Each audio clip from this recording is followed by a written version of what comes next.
Assalamu alaikum wa rahmatullahi wa barakatuhu. Bienvenue une fois de plus sur la chaîne de votre frère Ismail Kossi. Je suis un ancien chrétien converti à l'islam et amélioré par la grâce d'Allah subhanahu wa ta'ala. Aujourd'hui, je suis dans l'inter-religieux. Alhamdulillah, Rabbil Alamin. Comme vous l'avez vu dans le titre, la preuve que la Bible, elle est falsifiée.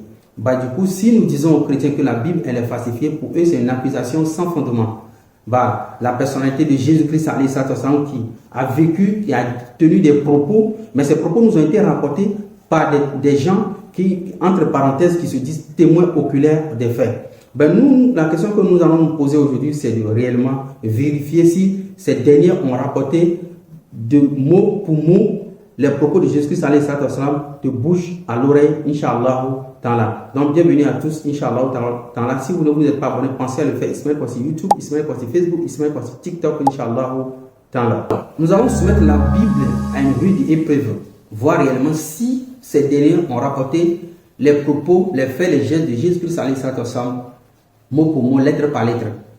Ou soit si l'ont-ils rapporté par des traductions, par des idéologies, par des retranchements, par des additions. Nous le saurons dans cette vidéo, Inch'Allah, l'exposer une casse-tête pour les chrétiens, Inch'Allah. Prenons Matthieu 4 au verset 17. Il est dit: dès lors, Jésus commença à prêcher et à dire: repentez-vous car le royaume des cieux est proche. Repentez-vous car le royaume des cieux est proche. Matthieu 4, verset 17.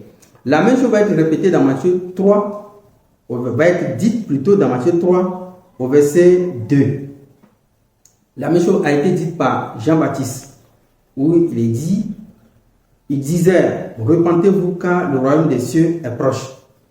C'est-à-dire, si on remonte à Matthieu 3, verset 1, en ce temps-là parut Jean-Baptiste, il prêchait dans le désert de Judée. Au verset 2, il disait: repentez-vous car le royaume des cieux est proche. Donc du coup, Jean-Baptiste aurait tenu la même phrase que le royaume des cieux: repentez-vous car le royaume des cieux est proche. Donc Jésus-Christ dans Matthieu 4, verset 17, lui aussi il est venu et il a tenu ses propos: repentez-vous car le royaume des cieux est proche. Nous allons voir maintenant si la personnalité de Marc a-t-il aussi rapporté les mêmes dits de Jésus mot pour mot. Nous, dans cette vidéo, ce que nous allons voir, c'est voici réellement les soi-disant témoins nous ont rapporté les propos véridiques de Jésus-Christ dans le sens original, ou soit les mots utilisés par Jésus-Christ. Parce que ce qui est important, ce sont ces dits, mais ce ne sont pas des traductions ou des idéologies, des retranchements ou des additions.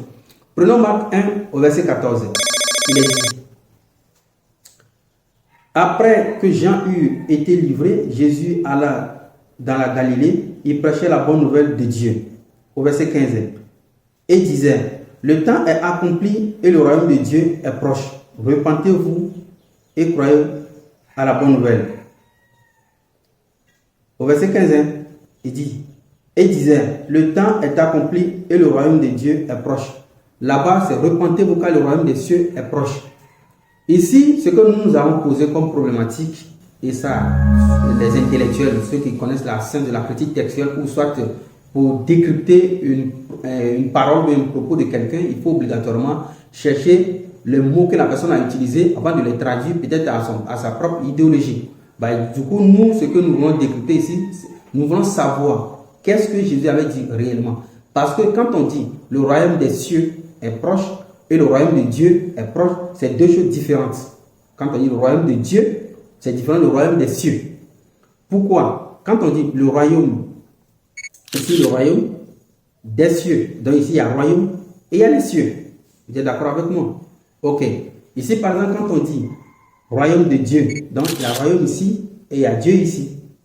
Ici, royaume des cieux et royaume des cieux et royaume de Dieu. Donc, c'est-à-dire c'est deux textes différents. Maintenant, nous voulons savoir, est-ce que ce sont les propos traduits par ces rapporteurs? Si oui, voilà. Là, on serait d'accord avec nous. Mais si ce sont les propos originaux de Jésus lui-même, mais il y a une grave erreur. Parce qu'il y a ici les cieux qui sont cités de l'autre côté par Matthieu et le royaume de Dieu qui est cité par Marc. Ce n'est pas les mêmes mots. Ce n'est pas les mêmes. On ne peut jamais remplacer Dieu par les cieux par Dieu. C'est impossible. On a vu les deux côtés, c'est royaume. Mais des cieux ou bien de Dieu. Voilà.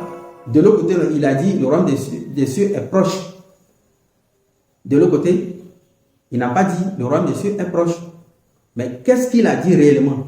Qu'est-ce qu'il a pu dire réellement? Voilà. C'est de ça qu'il s'agit. Qu'est-ce qu'il a pu dire?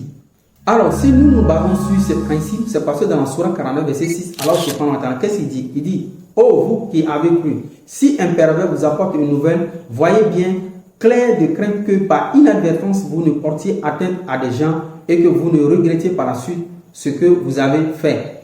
Donc, alors, nous, musulmans, il nous conseille, même c'est la réalité dans la vie courante, que si quelqu'un t'apporte une nouvelle, il faut vérifier la nouvelle. Nous voulons juste vérifier si ce que Jésus avait dit, selon Matthieu ou bien selon Marc. Mais est-ce que ce sont les traditions? Du coup, si ce sont les traditions, les dits de Jésus, là, on serait d'accord avec vous. Mais si ce sont ses propos originaux, c'est impossible. Maintenant, si ce ne sont pas ses propos originaux, ça veut dire que ces délits n'ont pas entendu Jésus de bouche à l'oreille. C'est impossible. Voilà que tout est clair. On imagine un peu, c'est quoi la science des hadiths? Les hadiths en islam, c'est les propos rapportés sur le prophète alayhi salatu wassalam. Et ces propos sont soumis à de rudes épreuves. Ces propos sont analysés avec des pincettes. Vous voyez un peu? Et beaucoup sont rejetés. Voilà. Donc on imagine que bon, tel propos c'est une tradition, tel propos c'est un ajout, tel propos c'est une soustraction, ainsi de suite. Donc avec une analyse beaucoup plus poussée, on arrive à détecter les vrais propos et les faux propos, de ce qui fait des hadiths sahih et daïf. Vous comprenez un peu? C'est-à-dire authentiques et faibles, et d'autres rejetés. Vous voyez un peu? Donc c'est de la même manière que nous avons toujours dit aux chrétiens que la Bible, c'est les hadiths. C'est-à-dire, c'est des propos rapportés sur Jésus, mais qui ne sont pas ses vrais propos. C'est des imaginations, c'est des efforts. Les gens ont voulu donner l'identité de ces derniers-là. Chacun a voulu le décrire en fait. Chacun a voulu dire, chacun a enseigné son idéologie, ainsi de suite, ainsi de suite. Donc, en conclusion, chers frères, sœurs chrétiens, dites-nous, qu'est-ce que Jésus avait réellement dit dans les textes originaux? Dans les textes originaux, qu'est-ce qu'il avait dit? Voilà. Les cieux, Dieu, qu'est-ce qu'il avait dit réellement? Il y a une là différence entre les cieux et puis Dieu. C'est des mots. Voilà. Mais si vous nous dites que ce sont des traditions, des rapporteurs, il n'y a pas de souci. Là, on l'accepte comme des hadiths. Vous voyez un peu, non? Là, il n'y a pas une méthodologie ou une source pour vraiment vérifier si ces rapporteurs ont soustrait ou bien ils ont additionné.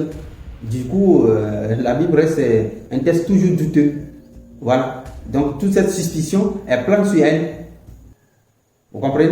Mais si vous nous dites que ce sont les propos originaux de Jésus, mais rapportez-nous qu'est-ce qu'il a dit réellement selon Matthieu 4, verset 17, selon Marc 1, verset 14. Assalamu alaikum wa rahmatullah.